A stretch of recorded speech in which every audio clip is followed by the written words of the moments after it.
Hello everyone, आप सभी का स्वागत है। तो आज हमारा जो साइंस में जो आपका ये सेशन रहेगा, ये ब्लड यानी रक्त परिसंचरण तंत्र, जिसे हम ब्लड सर्कुलेशन जो सिस्टम होता है उसके बारे में रहेगा। और इससे पहले भी हमने साइंस में आपके कई टॉपिक्स के ऊपर वीडियो बनाई है, उन्हें हमने अपलोड कर दिया गया है। देन इसके बाद में जो ये सेशन है ये ब्लड के बारे में आपका टोटल रहेगा। इसमें आपका टॉपिक रहेगा सबसे पहले, देन उसके बाद में टॉपिक से रिलेटेड साथ ही आपको इसमें क्वेश्चन भी मिलेंगे जो कि पहले एग्जामों में आ चुके हैं। तो हम ब्लड के बारे में देखते हैं। तो ब्लड में जो हम ऑर्गेनाइजेशन की बात करते हैं, संगठन की इसमें बात करते हैं, तो इसमें प्लाज्मा हमें मिलती है। तो प्लाज्मा इसमें कितनी रहती है? लगभग 55% में इसमें प्लाज्मा पाया जाता है। देन इसके बाद में जो रक्त में होती है वो आरबीसी पाई जाती है, जो कि हम उन्हें लाल रक्त कणिका या फिर रेड ब्लड सेल्स के नाम से भी जानते हैं। और एक जो सेकंड होती है उसमें क्या होता है?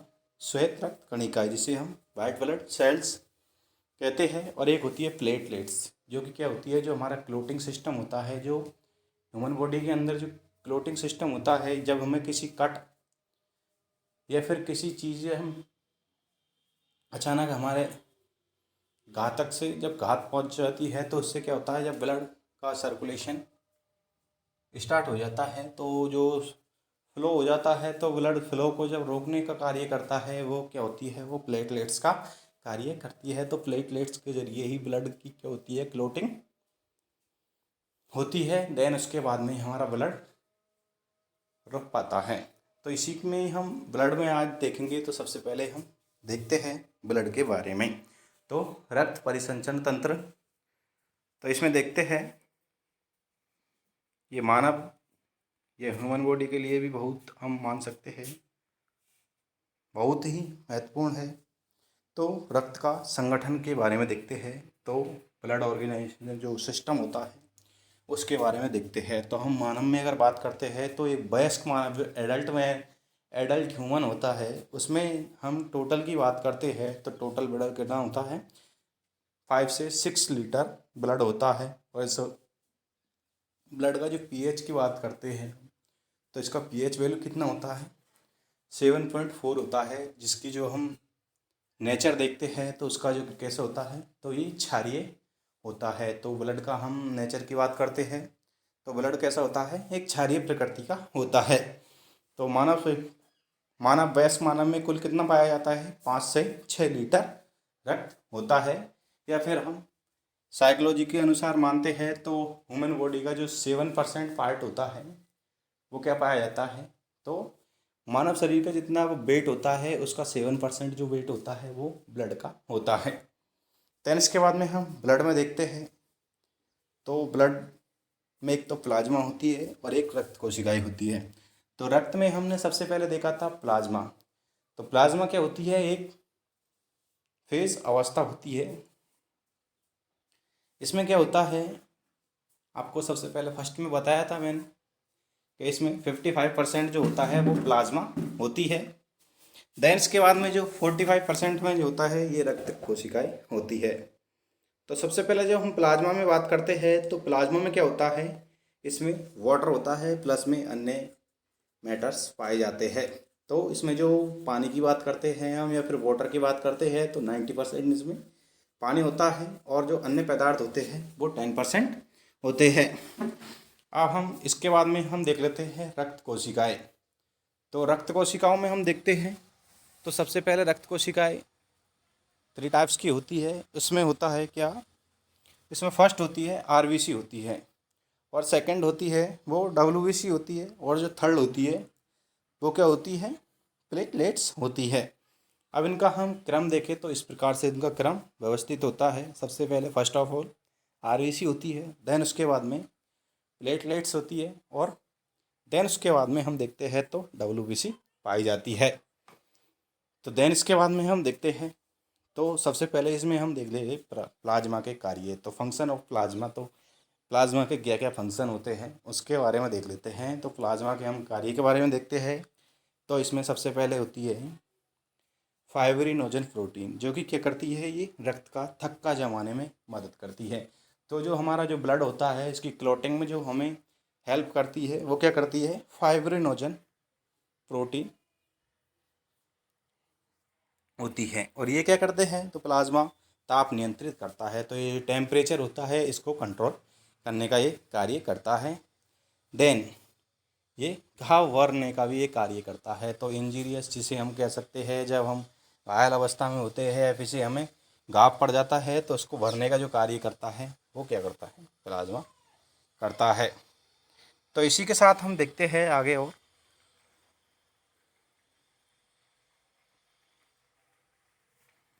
अब रक्त के हम संगठन में देखते हैं, तो रक्त के संगठन के बारे में हमने देख लिया है।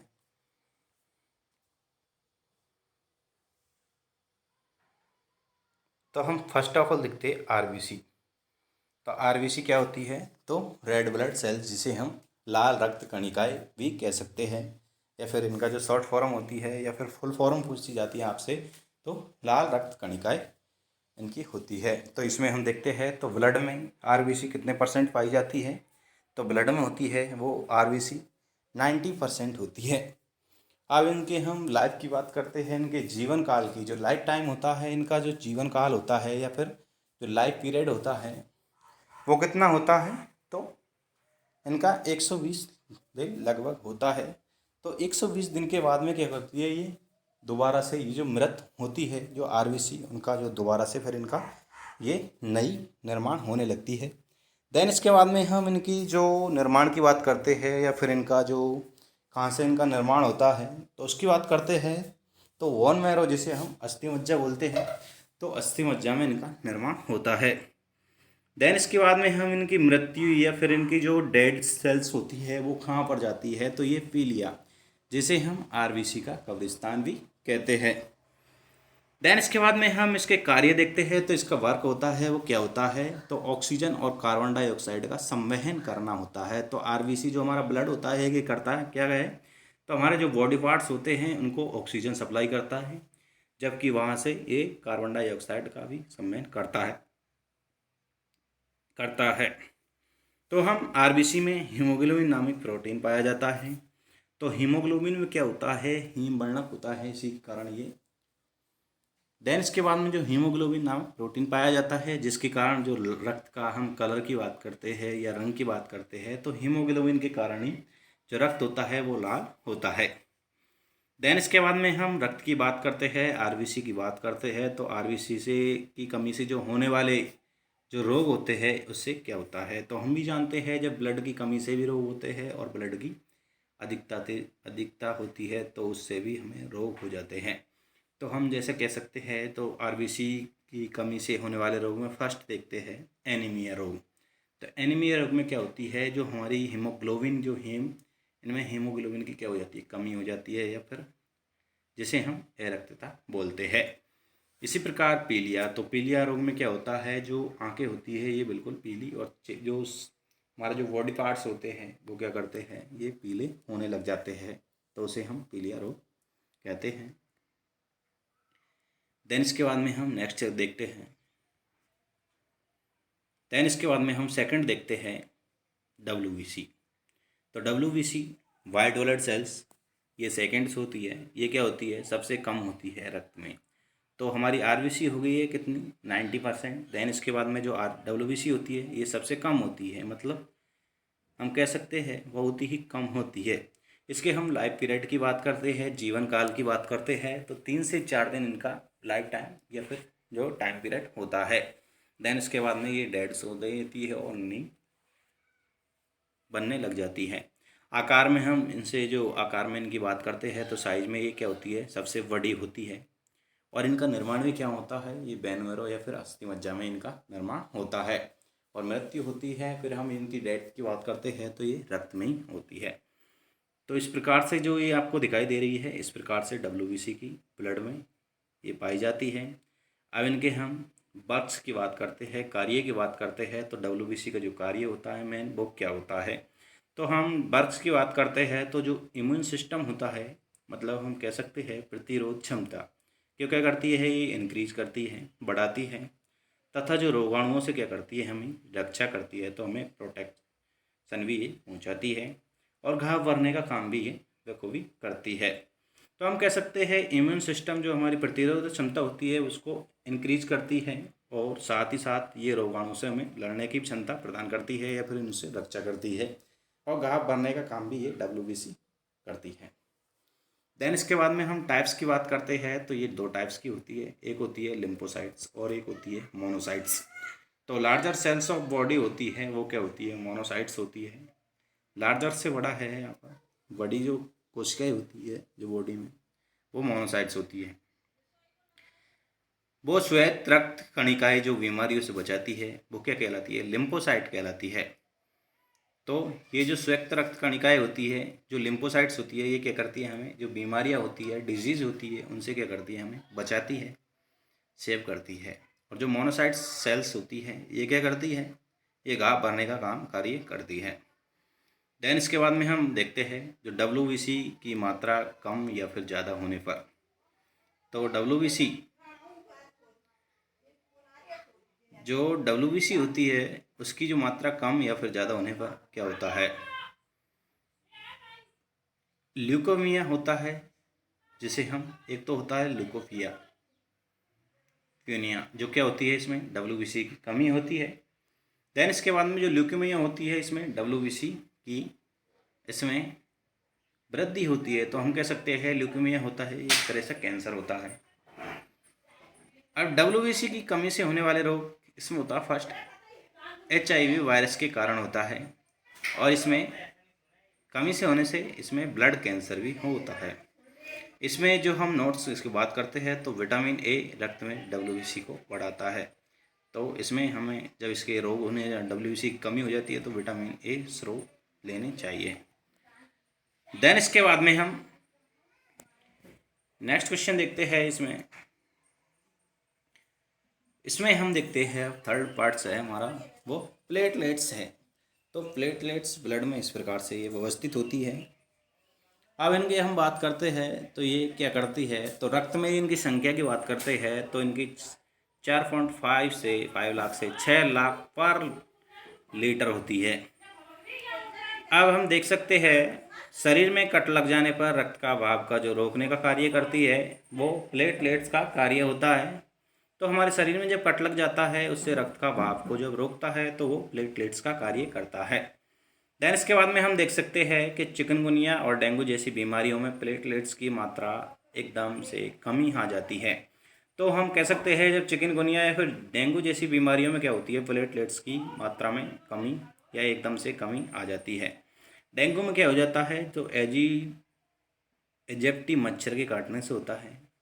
अब हम कह सकते हैं जो मानव में खून हेपेरिन की उपस्थिति के कारण नहीं जमता है, तो जो हम कह सकते हैं तो जो हमारी ब्लड क्लॉटिंग कईयों की नहीं होती है तो वो क्या हो जाता है, तो उसमें हेपेरिन नामक जो वर्णक होता है वो नहीं पाया जाता है, जिसके कारण ये नहीं जम पाता है। देन इसके बाद में हम नेक्स्ट देखते हैं परिसंचन तंत्र में। इसमें देखते हैं हम, इसमें होती है धमनी जिसे हम आर्टरीज और सिराई वेंस कह सकते हैं हम। तो धमनी और सिराई क्या होती है इसके बारे में हम देखते हैं। तो धमनी और सिराई होती है वो किस प्रकार से ये व्यवस्थित होती है, किस प्रकार से ये कार्य करती है, उसके बारे में हम देखेंगे। तो सबसे पहले देखते हैं हम धमनी। तो धमनी क्या करती है, जो O2 युक्त होती है, जो ऑक्सीजन युक्त जो शुद्ध खून ले जाती है, तो ये क्या करती है, लंग्स से क्या करती है, हार्ट तक ये खून को ले जाती है। इसमें हम अब बात करते हैं, एक्सेप्शन की बात करती है, तो पल्मोनरी धमनी होती है वो अशुद्ध रक्त ले जाती है। ये क्या करती है, ऑर्गन्स जो अंग से होती है वो लंग्स तक ये आती है। तो हम कह सकते हैं जो धमनियों का कार्य होता है वो क्या करता है, धमनी ऑक्सीजन युक्त जो शुद्ध खून होता है उसको लंग्स से हार्ट तक ये ले जाने का कार्य करती है। देन इसके बाद में हम देखते हैं सिराई। तो सिराई क्या करती है, अशुद्ध खून ले जाती है। ये क्या करती है, ऑर्गन्स होते हैं जो हमारे अंग होते हैं, बॉडी पार्ट्स के जो अंग होते हैं उनसे जो लंग्स तक जो ब्लड का वापसी हम कह सकते हैं रिटर्न जो सर्कुलेशन या फिर सब में ट्रांसपोर्टेशन जो करती है वो सिराई करती है। इसमें हम अब बात देखते हैं तो वो पल्मोनरी सिराई होती है जो शुद्ध रक्त ले जाती है। ये लंग्स से हार्ट तक ये ले जाती है ब्लड को। देन इसके बाद में हम नेक्स्ट चलते हैं। इसके बाद में आपका ये टेस्ट है। इसमें जो ब्लड जो रक्त परिसंचरण तंत्र है, इसमें वेरी इंपॉर्टेंट ये क्वेश्चन दिए गए हैं आपको। इसमें देखते हैं सबसे पहले हम फर्स्ट क्वेश्चन देखते हैं। ये आपका UPSC JPSC Jharkhand public service commission में आया हुआ है। तो प्लाज्मा में जल का प्रतिशत कितना होता है? तो हमने सबसे पहले देखा था प्लाज्मा में जल का प्रतिशत होता है वो 90% होता है, और जो जल के बाद में जो अन्य पदार्थ होते हैं वो 10% पाए जाते हैं। तो आपका इसमें जो डी आंसर है वो करेक्ट आंसर होगा। देन इसके बाद में हम देखते हैं रक्त होता है। तो रक्त क्या होता है? एक प्रकार से ये संयोजी ऊतक होता है। ये भी आपका जेपीएससी 2011 में आया हुआ है। तो रक्त कैसा होता है? संयोजी ऊतक होता है। देन इसके बाद में हम थर्ड क्वेश्चन देखते हैं इसका। आरबीसी का निर्माण हमारे शरीर में किस भाग में होता है? तो आरबीसी का हमने निर्माण देखा था किस भाग में हो रहा था इसका। तो इसका जो निर्माण होता है वो अस्थि मज्जा में होता है। और हम आरबीसी का जो कब्रिस्तान होता है उसे पीलिया कहते हैं, या फिर जो आरबीसी की जो डेथ होती है या फिर जो डेड सेल्स होती है वो कहाँ पर जाती है? तो वो पीलिया में जाती है। तो ये आपके उत्तर प्रदेश पीएससी 2011, आरआरबी असम 2009 और एसएससी 2011 में ये क्वेश्चन आपका पूछा गया है। देन इसके बाद में हम नेक्स्ट क्वेश्चन देखते हैं। हीमोग्लोबिन का क्या कार्य है? तो ये आपका राजस्थान पुलिस 2011 और एसएससी 2013 और आरआरबी 2007 में आपका ये क्वेश्चन आया हुआ है। तो ये हीमोग्लोबिन का हमने क्या कार्य देखा था। हीमोग्लोबिन क्या करती है? ऑक्सीजन को इधर उधर पहुँचाने का कार्य करती है। तो जो हीमोग्लोबिन क्या करती है? ऑक्सीजन को ये बॉडी पार्ट्स तक पहुँचाने का कार्य करती है। बाद में जब इसका कार्य हो जाता है तो बाहर हमारी जो ऑक्सीजन के रूप में हम लेते हैं उसको बाहर जब आती है तो उसमें क्या आती है? कार्बन डाइऑक्साइड बाहर निकलती है। देन इसके बाद में हम नेक्स्ट क्वेश्चन देखते हैं। मानव वयस्क में कुल कितना रक्त होता है? तो मानव वयस्क में हम एडल्ट ह्यूमन की बात करते हैं तो उसमें कुल कितना रक्त होता है? तो 5 से 6 लीटर, या फिर अपने जो वेट होता है उसका 7% इसमें पाया जाता है। ये आपका क्वेश्चन राजस्थान पुलिस 2011 में पूछा गया है। देन इसके बाद में हम नेक्स्ट क्वेश्चन देखते हैं। मानव रक्त का पीएच मान कितना होता है? तो मानव रक्त का जो पीएच होता है वो 7.4 होता है, जो कि इसकी हम नेचर की बात करते हैं तो ये एक क्षारीय पदार्थ होता है। तो मानव रक्त कैसा होता है? ये पीएच तो इसका 7.4 होता है, लेकिन इसकी जो प्रकृति की बात करते हैं हम, या फिर पीएच स्केल में हम इसका जो अनुमान लगाते हैं वो कैसा होता है? क्षारीय होता है। ये आपका एसएससी 2011 और JPSC Jharkhand police public service commission 2013 में ये क्वेश्चन पूछा गया है। देन इसके बाद में हम नेक्स्ट क्वेश्चन देखते हैं। आरबीसी का कब्रिस्तान किसे कहा जाता है? तो आपका ये एसएससी 2011 में क्वेश्चन पूछा गया है। तो अभी आपको बताया था मैंने, आरबीसी का जो कब्रिस्तान होता है या फिर जो डेड सेल्स होती है, आरबीसी की जो डेड सेल्स होती है वो कहाँ पर ये स्टोर होती है? तो ये पीलिया स्प्लीन में होती है। देन इसके बाद में हम नेक्स्ट क्वेश्चन देखते हैं। तो रक्त का लाल रंग किसके कारण होता है? तो ये आपका यूपीएससी 1990 और एसएससी 2011 में, और ये क्वेश्चन क्या है आपको और भी कई एग्जामों में पूछा गया है, लेकिन ये आपको पहले से ही है। तो इसमें जो रक्त का लाल रंग किसके कारण होता है? तो ये हीमोग्लोबिन के कारण होता है। देन इसके बाद में हम नेक्स्ट क्वेश्चन देखते हैं। डब्ल्यूबीसी का मुख्य कार्य क्या होता है? तो डब्ल्यूबीसी का हमने जो मुख्य कार्य देखा था वो इम्यून सिस्टम को हमारे को मजबूत करना या फिर इंक्रीज करना, तो प्रतिरोध क्षमता को बढ़ाना इसमें कार्य होता है। तो आपका सी आंसर इसमें करेक्ट हो जाएगा। देन इसके बाद में हम नेक्स्ट क्वेश्चन की ओर देखते हैं।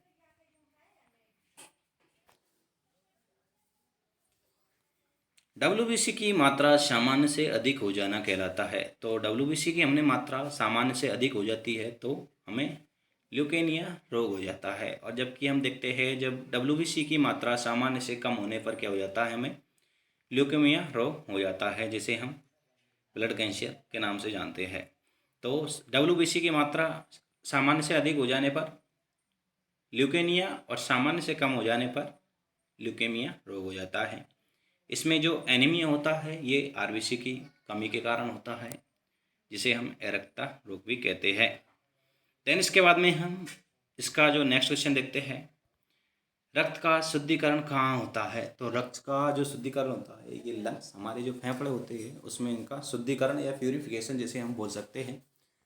तो रक्त का जो प्यूरिफिकेशन होता है ये लंग्स में होता है। देन इसके बाद में हम नेक्स्ट क्वेश्चन देखते हैं, मानव शरीर में खून किसकी उपस्थिति के कारण नहीं जमता है? तो हमने देखा था तो मानव शरीर का जो ब्लड होता है वो हिपेरिन के कारण नहीं जमता है। देन इसके बाद में हम नेक्स्ट क्वेश्चन देखते हैं, लाल रक्त कणिकाएं होती हैं उनका जीवन काल या लाइफ पीरियड कितना होता है? तो हमने देखा था अभी हाल ही में, सबसे पहले जब मैं आरबीसी का देखा था तो इसमें जो लाइफ पीरियड होता है इसका 120 दिन होता है, जबकि जो डब्ल्यूबीसी का होता है वो 4 से 5 दिन होता है।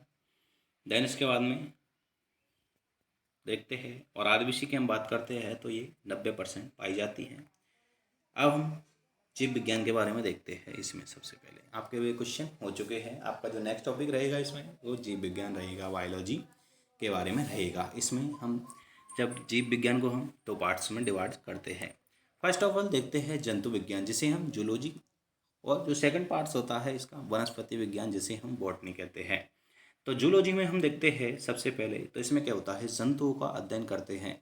तो इसमें जितने भी जंतु होते हैं उनका अध्ययन किया जाता है। जबकि हम जो वनस्पति विज्ञान जिसे बॉटनी कहते हैं, तो बॉटनी में क्या होता है, इसमें पेड़ पौधों का अध्ययन करते हैं। तो जीव विज्ञान को हम जब आगे डिवाइडेड करते हैं तो आगे क्लासिफिकेशन करने पर ये इसकी 2 ब्रांच आती है। 2 ब्रांच में सबसे पहले जंतु कोशिका होती है और सेकंड होती है वो वनस्पति कोशिका होती है, विज्ञान होती है। तो जूलॉजी और बॉटनी। तो बायोलॉजी के अंदर हम चलते हैं जूलॉजी और बॉटनी। तो इसमें जो जूलॉजी होती है इसमें जंतुओं का अध्ययन करते हैं, और जो वनस्पति होती है तो इसमें पेड़ पौधों का अध्ययन किया जाता है।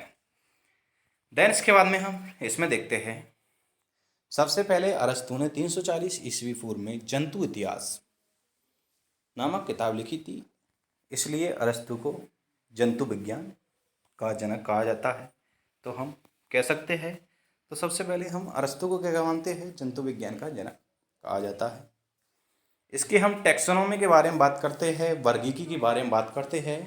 तो ये जूलॉजी की वह शाखा होती है। तो जूलॉजी की वह ब्रांचेज होती है जिसमें डिफरेंट यानी अलग अलग प्रकार के क्या होते हैं, जीव जंतुओं का नामकरण यानी नोमेनक्लेचर और जो क्लासिफिकेशन किया जाता है, मतलब जीव जंतुओं को अलग अलग ग्रुप्स में या फिर समूह कम्युनिटी में क्या करता है, डिस्ट्रीब्यूट किया जाता है, बांटा जाता है। तो जूलॉजी की वह शाखा जिसके अंतर्गत अलग अलग प्रकार के जीव जंतुओं का नामकरण और क्लासिफिकेशन किया गया है। मतलब जीव जंतुओं को अलग अलग समूह या कम्युनिटी हम कह सकते हैं या फिर ग्रुप्स में हम कह सकते हैं, तो उनमें बांटा गया है।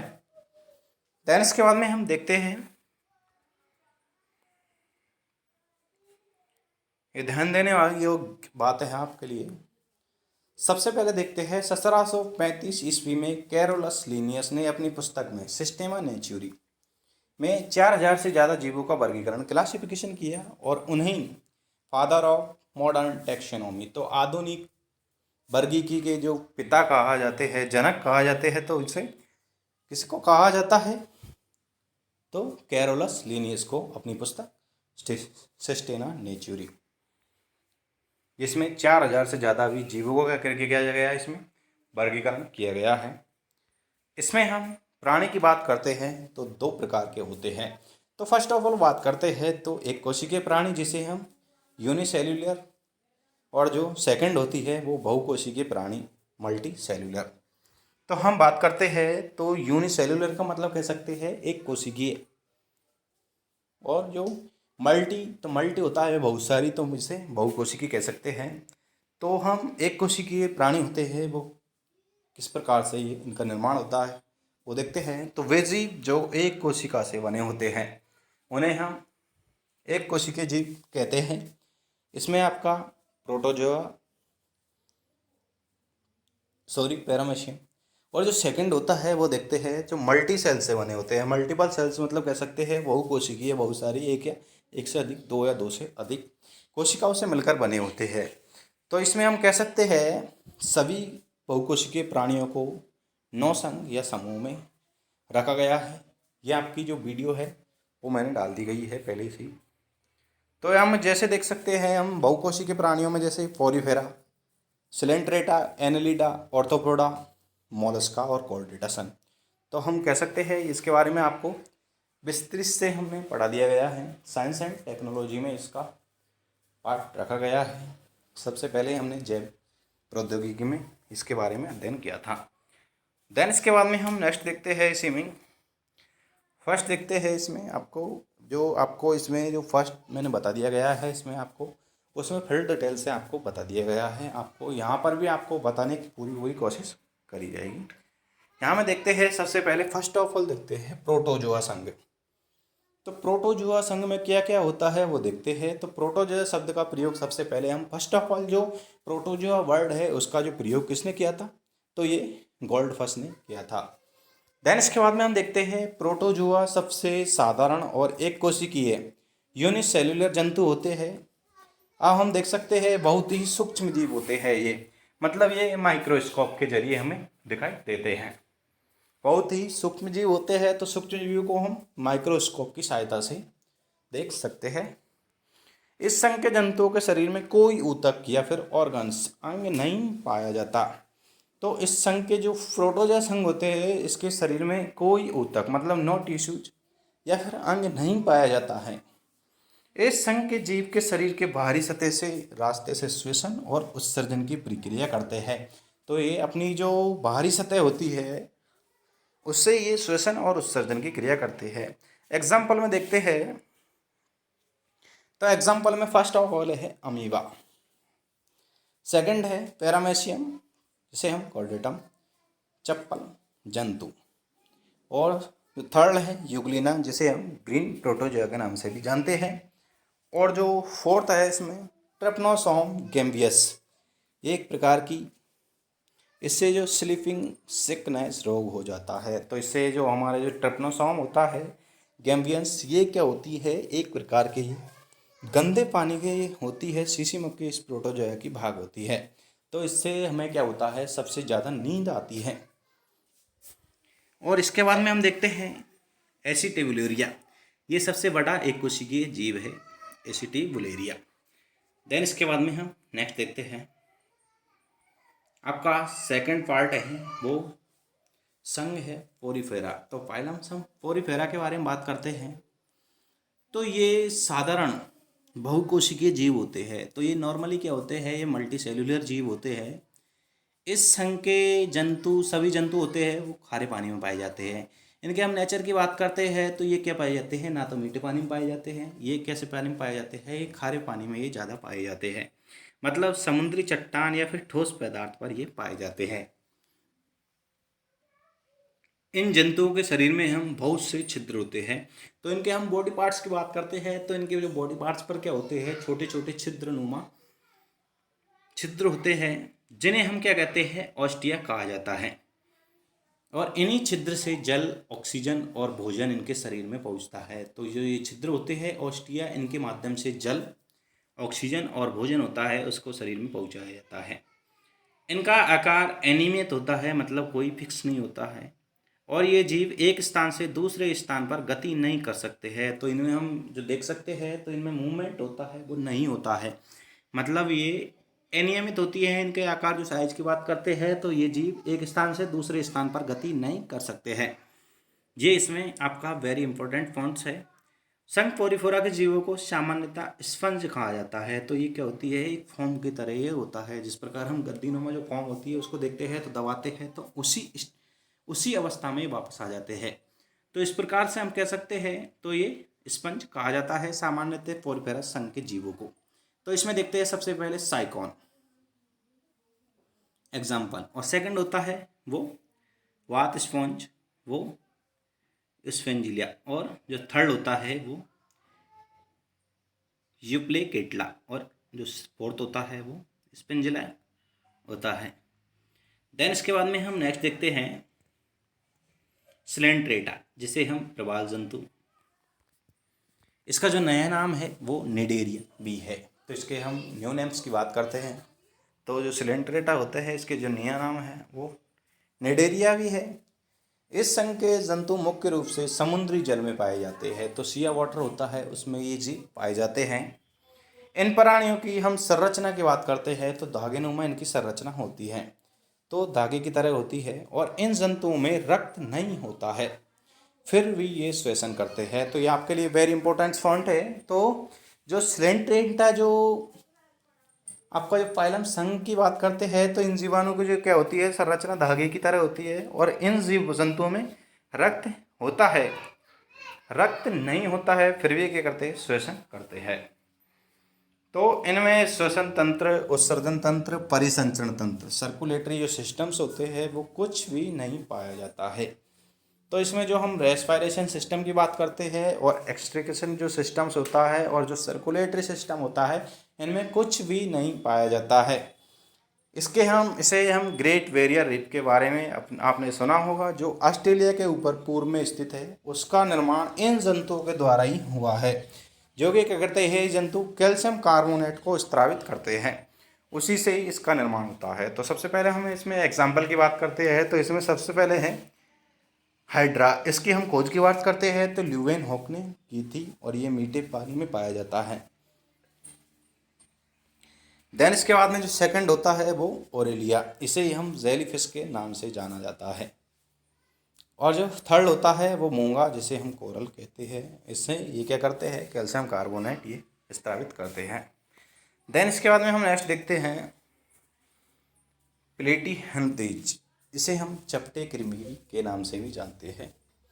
इन सभी जीवों में हारनाल नहीं होती है। तो हम हारनाल की बात करते हैं तो जो प्लेटीहेल्मिन्थेज है इनमें हारनाल नहीं होती है, इसलिए ये सभी जीव दूसरों पर आश्रित होते हैं। तो ये दूसरे पर आश्रित होने से मतलब है ये अपना भोजन खुद नहीं बनाते, मतलब ये दूसरे पर ही आश्रित रहते हैं, मतलब परजीवी या पैरासाइट होते हैं। तो परजीवी क्या होते हैं, वो अपने आप भोजन नहीं बनाते हैं, दूसरे पर बिल्कुल आश्रित रहते हैं।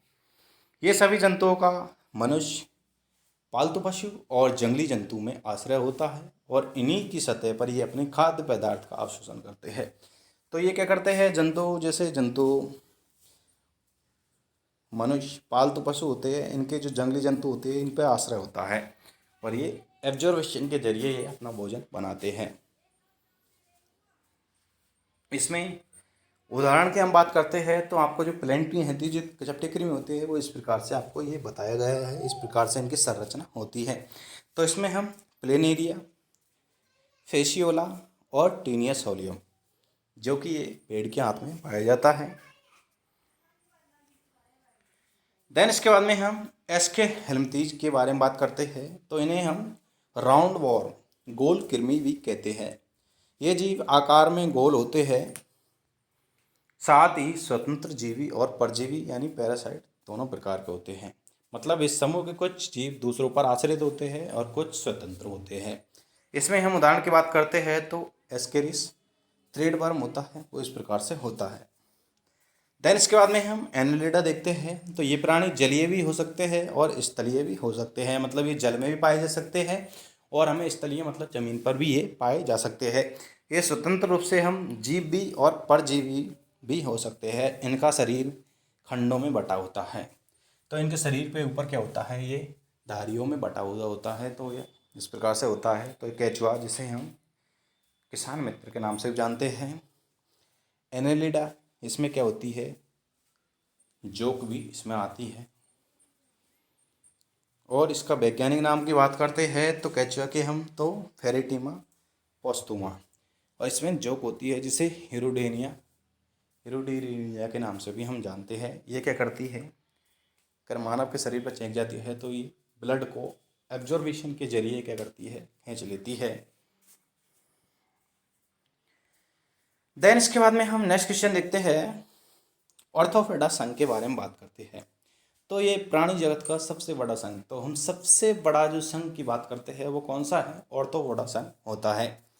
इस पे पृथ्वी पर लगभग 2/3 ऑर्थोपोडा ही पाए जाते हैं। इस संघ के जंतु जल, थल और वायु तीनों जगह पर ये पाए जाते हैं। इन सभी जीवों के शरीर 3 भागों से मिलकर बना होता है, सिर और वक्ष, थॉट और उदर, अब्डोमेन। इसी ऑर्थोपोडा संघ ने कीट वर्ग, इंसेक्ट भी इसमें शामिल है। तो कीट वर्ग होते हैं जिसे हम इंसेक्ट हम सिर्फ जानते हैं। तो इसमें देखते हैं एग्जाम्पल, बिच्छू, मकड़िया, झींगा, केकड़ा, मधुमक्खी और कॉकरोच इस संघ में आते हैं। अब इनकी हम बात करते हैं तो कीटों में 3 जोड़ी टांगे होती है, मतलब कुल 6 टांगे होती हैं। तो मकड़िया कीट वर्ग में नहीं आती है, क्योंकि ये मकड़ियों के 8 पैर होते हैं और ये कीट वर्ग में 6 पैर वाले जंतु ही आते हैं। तो ये क्या होता है, एक तरह से जो मकड़िया होती है ये अपवाद की श्रेणी में आती है। देन इसके बाद में हम नेक्स्ट क्वेश्चन देखते हैं। नेक्स्ट जो आपका जो फाइलम्स है, संघ है, उसके बारे में बात करते हैं। तो इकाइनोडर्मेटा, तो इस संघ के सभी सदस्य होते हैं वो क्या होते हैं, समुद्री होते हैं। तो जो इकाइनोडर्मेटा होते हैं इस फाइलम्स के, जब हम बात करते हैं तो इसके जो सभी सदस्य होते हैं वो कैसे होते हैं, समुद्री होते हैं। और इन जीवों के शरीर पर क्या पाए जाते हैं, कांटे पाए जाते हैं। तो इसमें स्टारफिश एस्टेरियस, जिसे हम तारा मछली कहते हैं, ये इकाइनोडर्मेटा का ही एक उदाहरण है। और समुद्री अर्चन इकाइनस, जिसे हम कह सकते हैं समुद्री खीरा, सिया कुकुम्बर और ब्रिटल स्टार, इसके एग्जाम्पल है। ये सभी जंतु मछलियां नहीं हैं। देन इसके बाद में हम नेक्स्ट की ओर देखते हैं, मोलस्का। तो इन जीवों का शरीर होता है वो क्या होता है, सॉफ्ट यानी मुलायम होता है, इसी कारण इसे मोलस्का कहा जाता है। इस संघ के मैक्सिमम जो जीव होते हैं वो समुद्री होते हैं और कुछ जीव होते हैं वो स्वच्छ जल और स्थल पर भी पाए जाते हैं। तो इसमें देखते हैं इन जीवों में श्वसन जो क्रिया होती है वो गिल्स के द्वारा होती है। तो इसमें हम उदाहरण की बात करते हैं तो ऑक्टोपस होती है इसमें, जो मोलस्का संघ में ये आती है। और इसमें सीपिया, जिसे हम कटल फिश के नाम से भी जानते हैं, और सी, इनके अंदर क्या होता है, इनमें सी। देन इसके बाद में हेलियोटिस और पायला, जिसे हम घोंगा कहते हैं, ये मोलस्का संघ है। इसे जो ऑक्टोपस होती है इसे हम डेविल फिश के नाम से भी जानते हैं। तो डेविल होता है वो क्या होता है, राक्षस मछली के नाम से भी हम जानते हैं। तो जो ऑक्टोपस होती है ये भविष्यवाणी करने में भी मददगार होती है। देन इसके बाद में हम नेक्स्ट क्वेश्चन देखते हैं, कॉर्डोटा संघ के बारे में बात करते हैं। तो ये संघ काफ़ी बड़ा और महत्वपूर्ण संघ है। तो ये आपका जो काफ़ी बड़ा संघ है, इसी संघ में कछुआ, मछली, सांप, तोता, चीता, बकरी, मनुष्य, घोड़ा आदि सब आते हैं। तो कॉर्डेटा वर्ग को समझने के लिए इसे छोटे छोटे वर्गों में बांटा गया है।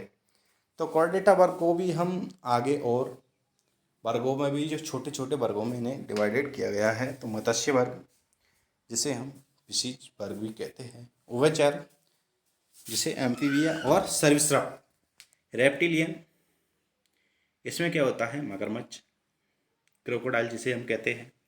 उभयचर में आता है आपका मेंढक होता है। और जो फिशिज वर्ग होता है इसमें मछली आती है। और जो एविज वर्ग होता है इसमें पक्षी आते हैं। और जो मैमेलिया वर्ग होता है, स्तनधारी वर्ग, इसमें मनुष्य आता है। तो हम एक एक के बारे में आपको विस्तृत से बताएंगे। मत्स्य वर्ग के बारे में बात करते हैं सबसे पहले। तो इसके अंतर्गत मछलियाँ आती है। मछलियाँ श्वसन की प्रक्रिया किस प्रकार से होती है, गिल्स या फिर गलफड़ों की सहायता से मछलियाँ श्वसन क्रिया करती है। इसमें एग्जाम्पल पर देखते हैं शार्क, जिसे हम डॉग फिश के नाम से भी जानते हैं। तो शार्क में कोई भी हड्डी उपस्थित नहीं होती है। तो शार्क मछली में हम देखते हैं कोई भी हड्डी इसमें नहीं पाई जाती है, और इसे हम डॉग फिश के नाम से भी जानते हैं। देन इसके बाद में हम नेक्स्ट देखते हैं इसमें हिप्पोकैम्पस। ये एक समुद्री मीन है, जिसे हम अश्वमीन यानी घोड़ा मछली या फिर समुद्री घोड़ा के नाम से भी जानते हैं, सिया हॉर्स कहा जाता है। तो विश्व की सबसे धीमी चलाने वाली ये क्या होती है, मछली होती है। समुद्री घोड़ा एक मछली है, जबकि समुद्र गाय, समुद्री सिंह एक मैमल यानी स्तनपायी है। तो इसके बाद में है गैम्बुशिया। तो गैम्बुशिया एक प्रकार की मछली होती है। तो गैम्बुशिया को हम मॉस्किटो फिश भी कहते हैं। इसे तालाबों और कुओं में छोड़ने से मच्छरों पर नियंत्रण किया जाता है। तो जो गैम्बुशिया मछली होती है ये मच्छरों को सफाया करने के काम भी आती है। इसके बाद में हम पाषाण मछली या फिर स्टोन फिश, ये सबसे विषैली मछली होती है। इसके अलावा फ्लाइंग फिश, कॉड टॉर्पिडो, राहु, कतला इस वर्ग के जंतु है। तो ये भी क्या होती है, एक प्रकार की मछली होती है, कॉड, टॉर्पिडो, राहु और कतला। देन इसके बाद में हम उभयचर वर्ग के बारे में बात करते हैं। तो एम्फीबिया वर्ग के बारे में बात करते हैं। इस वर्ग के सदस्य होते हैं वो क्या करते हैं, जल और स्थल दोनों पर पाए जाते हैं, इसलिए इसका नाम एम्फीबिया या फिर उभयचर रखा गया है। उभयचर मतलब दो, मतलब एक जल में पाए जाते हैं और स्थल पर भी पाए जाते हैं। इनके हम शरीर पर सल्क यानी इसके बाल, पंख नहीं होते हैं। इनकी जो त्वचा होती है वो काफ़ी स्मूथ होती है, मतलब मुलायम होती है, चिकनी होती है। इस वर्ग में आने वाले जो जीव होते हैं वो त्वचा होती है, इनकी जो बॉडी होती है उससे ही ये सांस लेते हैं। इसमें देखते हैं मेंढक और हाइला मेंढक। देन इसके बाद में हम रेप्टिलिया क्लास के बारे में, रेप्टिलिया वर्ग के बारे में बात करते हैं। तो ये सामान्यतः स्थलवासी होते हैं। तो ये सामान्यतः स्थलवासी होते हैं। इस वर्ग के कुछ जंतु जलवासी भी होते हैं। तो सरीसृप में देखते हैं तो कुछ इसके जलवासी भी होते हैं, मतलब जल में भी वास करते हैं। ये सभी जंतु अनियमित तापी होते हैं। तो कोल्ड ब्लडेड यानी ठंडे रक्त वाले होते हैं ये।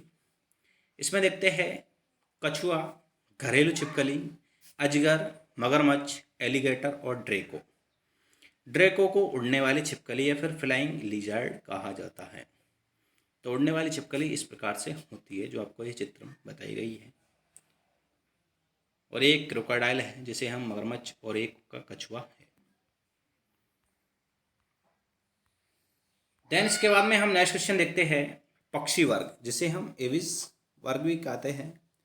इस वर्ग के अंतर्गत हवा में उड़ने के साथ साथ जमीन पर तेजी से चलने वाले पक्षी प्राणी भी आते हैं। तो जो एविस वर्ग होता है इसमें हवा में उड़ने के साथ साथ जमीन पर तेजी से चलने वाले पक्षी इसमें शामिल होते हैं। इस वर्ग के जंतु नियत तापी होते हैं, मतलब ये गर्म, वार्म ब्लडेड होते हैं। इनका शरीर 3 भागों में विभाजित होता है, सिर, गर्दन और धड़ भागों में विभाजित होता है। इसमें देखते हैं कबूतर, मोर, तोता और ऑस्ट्रिच और कीवी। इसमें जो इम्पोर्टेंट पॉइंट्स है उसको देखते हैं। तो हम ऑस्ट्रिच की बात करते हैं, जिसे हम शुतुरमुर्ग कह सकते हैं। तो ऑस्ट्रिच होता है एक दौड़ने वाला बहुत बड़ा पक्षी है, जिसे हम शुतुरमुर्ग के नाम से जानते हैं। इस प्रकार से होता है। कीवी एक दौड़ने वाला पक्षी है जो न्यूजीलैंड में पाया जाता है। इसका वैज्ञानिक नाम एप्टेरिक्स है। शुतुरमुर्ग पृथ्वी पर सबसे बड़ा जीवित पक्षी है, जबकि हेमिंग बर्ड होता है जो गुंजन पक्षी जिसे कहते हैं वो सबसे छोटा पक्षी होता है। गुंजन पक्षी एकमात्र ऐसा पक्षी है जो पीछे की ओर उड़ता है। तो ये आगे की ओर मूव न करके ये पीछे की ओर बैकवर्ड ये मूव करता है। जिसके बाद में हम देखते हैं अवाविल, जिसे हम शिफ्ट, ये सबसे तेज उड़ने वाला पक्षी है अवाविल। सभी पक्षियों में सबसे बड़ा जो होता है अंडा ये शुतुरमुर्ग का होता है, जबकि सबसे छोटा जो अंडा होता है वो हेमिंग बर्ड का होता है। देन इसके बाद में हम नेक्स्ट क्वेश्चन देखते हैं। भारत के जो राष्ट्रीय पक्षी मोर का जो वैज्ञानिक नाम होता है वो पावो क्रिस्टिस्ट होता है। देन इसके बाद में हम नेक्स्ट की ओर चलते हैं, स्तनधारी वर्ग के बारे में बात करते हैं। तो स्तनधारी वर्ग में इस वर्ग के सभी प्राणी अधिक विकसित व समतापी होते हैं। स्तनधारी वर्ग को 3 उपवर्ग से सब क्लास में बांटा गया है। तो इसमें प्रोटोथीरिया, ये स्तनधारी अंडे देने वाले होते हैं, जिसमें एकिडिना और मोनोट्रिम। और सेकंड बारे में हम बात करते हैं तो ये मेटाथीरिया होते हैं। ये जंतु न तो अंडे देते हैं और न ही पूर्ण विकसित बच्चे को जन्म देते हैं, मतलब ये अपरिपक्व बच्चों को जन्म देते हैं। जैसे कंगारू होता है वो अपरिपक्व बच्चों को ये जन्म देता है। तो ये अपनी देन इसके बाद में यूथीरिया, ये सभी पक्षी होते हैं। ये सभी जंतु पूर्ण विकसित बच्चों को जन्म देते हैं, जिसमें चूहा, खरगोश, कुत्ता, बाघ, लोमड़ी, ब्लू व्हेल, भारतीय हाथी, मनुष्य, चमगादड़, डॉल्फिन, कपी, समुद्री गाय और समुद्री सिंह ये पूर्ण विकसित बच्चों को जन्म देते हैं। तो जो ब्लू व्हेल होता है सबसे बड़ा स्तनधारी है, और जो स्मॉल माउस सबसे छोटा स्तनधारी प्राणी होता है। देन इसके बाद में इनमें जो इम्पोर्टेंट पॉइंट्स होते हैं उनके बारे में देख लेते हैं। तो पक्षी वर्ग और स्तनधारी दोनों वर्ग में समतापी यानी वार्म ब्लडेड यानी गर्म तापी जैसे कह सकते हैं हम, जैसे इनका जो ब्लड होता है वो गर्म होता है। तो ये जो मौसम के साथ ये क्या करते हैं, परिवर्तित होते रहते हैं। मतलब जिनका शरीर का जो तापमान होता है वो वातावरण के ताप से प्रभावित नहीं होता है। देन इसके बाद में क्या, मतलब ये मौसम के अनुसार इनका जो ब्लड होता है वो परिवर्तित नहीं होता तापमान से। व्हेल में सबसे विशालतम दांत वाली जो व्हेल होती है वो स्पर्म व्हेल होती है, जिसके सबसे विशालतम दांत होते हैं। डॉल्फिन के बारे में हम बात करते हैं तो डॉल्फिन क्या होती है, ये एक जलीय जंतु है जो मैमेलिया में आता है और बहुत ही बुद्धिमान जीव है। गंगा नदी में पाई जाने वाली डॉल्फिन को राष्ट्रीय जलीय जीव घोषित किया गया है। ये सांस लेती है तो ये क्या करती है, जल से बाहर ये छलांग लगाती है तो ये सांस ले पाती है। ये जल के अंदर जो डॉल्फिन होती है ये सांस नहीं ले पाती है, इसी कारण ये जल में लंबी लंबी छलांगें मारती है। बंदर के हम दो वर्ग होते हैं, इसमें कपी वर्ग जिसे हम एक कहते हैं और एक होता है वानर वर्ग जिसमें क्या आता है, लंगूर आता है। तो हीन कपी और महाकपी जिसमें हम कह सकते हैं कपी वर्ग को भी। इसमें छोटे आकार के कपी यानी जिसमें गिवन, और बड़े आकार का जो मानवनुमा कपी होते हैं जिसे चिंपांजी और गोरिल्ला, ये मानव के समान होते हैं। इसमें जो बबून होते हैं ये विश्व का सबसे बड़ा बंदर होता है। देन इसके बाद में देख सकते हैं जो चमगादड़, ये मैमेलिया में आता है और ये ऐसा जीव है जो पराश्रव्य ध्वनि को सुन सकता है। देन इसके बाद में आपका ये टेस्ट है एनिमल किंगडम, जो जंतु जगत है उसमें से जो वेरी इंपॉर्टेंट क्वेश्चन और आंसर है इसके बारे में देख लेना आप, जो आपने पढ़ा है उसको अभी टेस्ट लेके देखते हैं।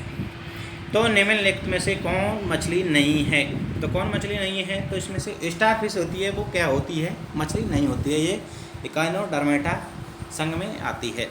देन इसके बाद में हम नेक्स्ट क्वेश्चन देखते हैं, निम्न में से कौन सी वास्तविक रूप से मछली नहीं है, तो जो समुद्री जो सिया हॉर्स होता है, जो समुद्री घोड़ा होता है, वो क्या होता है, ये मछली वास्तविक रूप से मछली नहीं है। जेलीफिश एक प्रकार की मछली होती है, स्टार फिश भी जो तारा मछली होती है, और बिल्टल। देन इसके बाद में सबसे देखते हैं सबसे बड़ा स्तनपायी जो मैमेलिया कौन सा है, तो ये आपका ब्लू व्हेल, जो कि जो नील,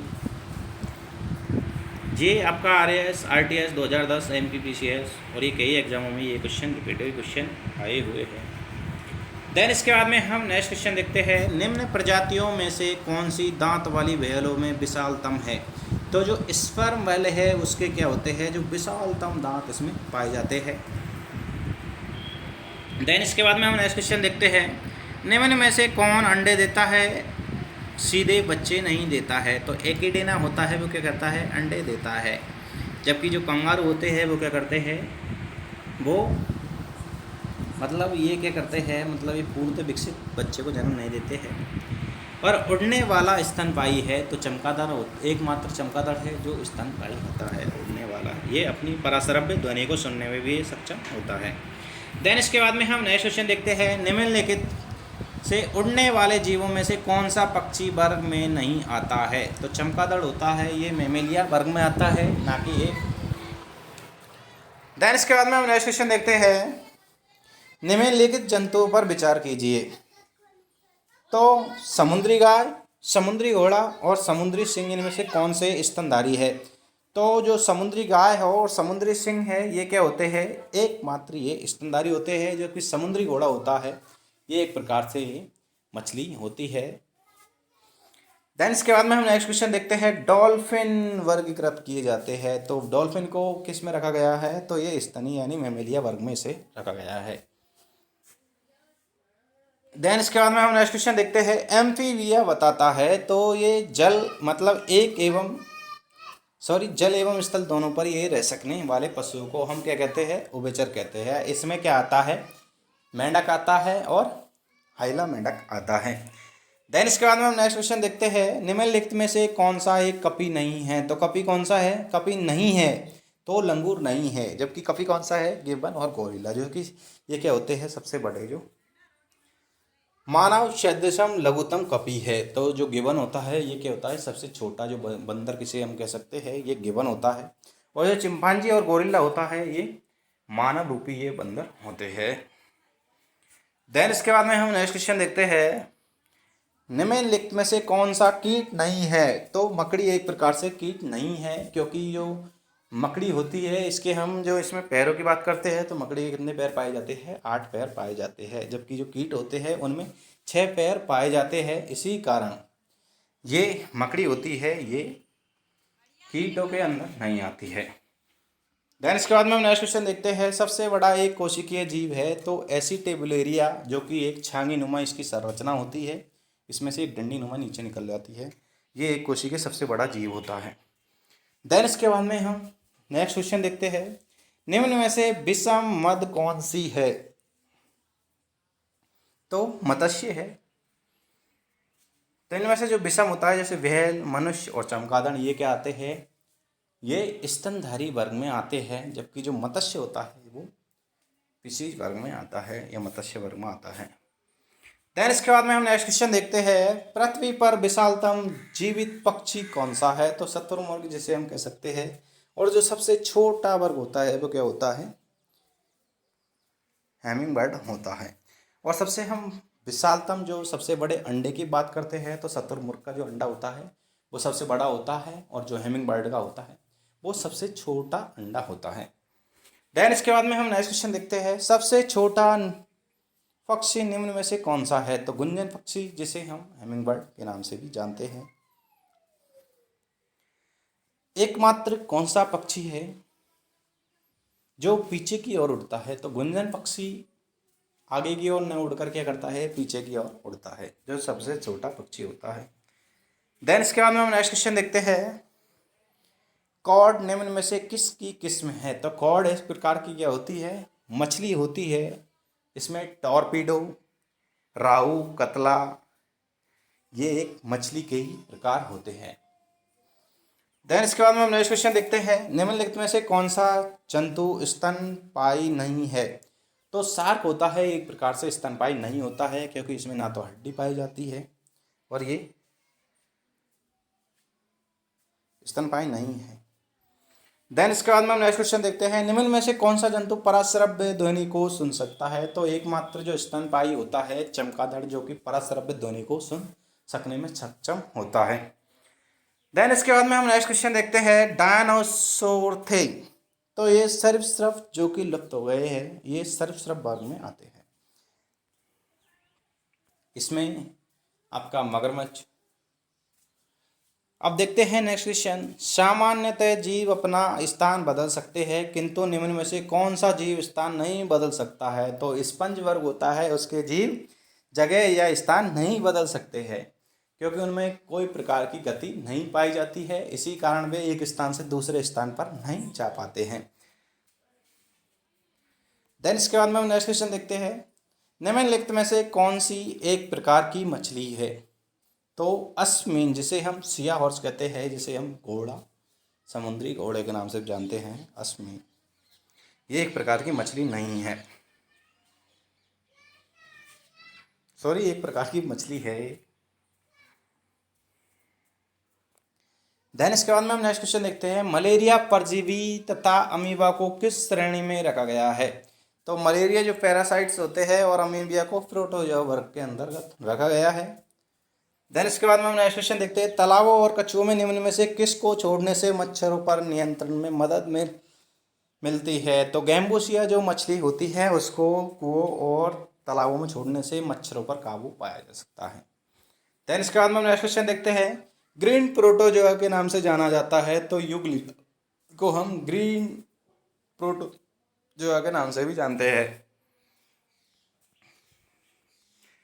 देन इसके बाद में हम नेक्स्ट क्वेश्चन देखते हैं। निद्रा रोग जिसे हम स्लीपिंग सिकनेस पैदा करता है, तो ट्रिप्नोसोम गैवियंस जो होता है ये स्लीपिंग सिकनेस पैदा करता है। देन इसके बाद में हम नेक्स्ट क्वेश्चन देखते हैं। सिलेंट्रेटा संघ को अन्य किस नाम से जाना जाता है? तो सिलेंट्रेटा जो संघ होता है उसको अन्य नेडेरिया नाम से जाना जाता है।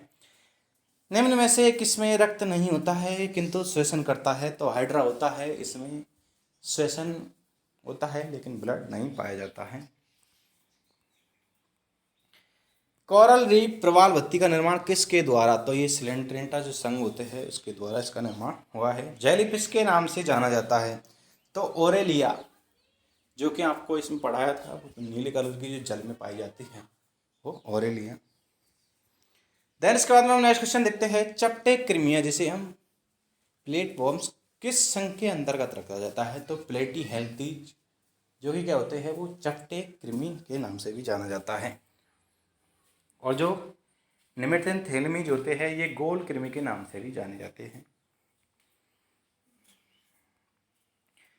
देन इसके बाद में हम नेक्स्ट क्वेश्चन देखते हैं, फेरेटीमा पोस्थोमा निम्न में से किसका वैज्ञानिक नाम है? तो फेरेटीमा पोस्थोमा किसका नाम था? तो ये किसान मित्र कछुआ का नाम है, जिसे हम गड्ढेऊ के नाम से भी जानते हैं।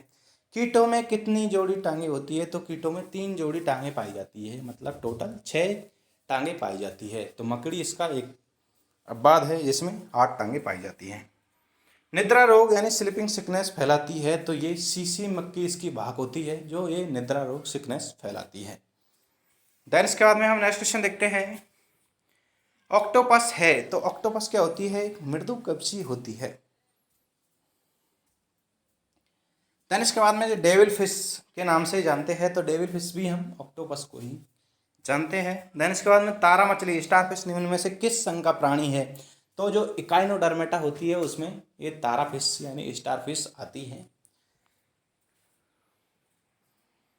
देन इसके बाद में नेक्स्ट क्वेश्चन देखते हैं, तारा मछली के नाम से जाना जाता है, तो एक्टेरियस को तारा मछली के नाम से भी हम जानते हैं। मछली की विशेष संरचना जो उसे सांस लेने में मदद करती है, तो मछली किसके द्वारा सांस लेती है? तो ये गलफड़े या फिर गिल्स के द्वारा ये सांस लेने में ये सक्षम है। समुद्री घोड़ा जिसे हम सिया हॉर्स किस वर्ग का उदाहरण है? तो ये मत्स्य वर्ग के अंतर्गत आता है।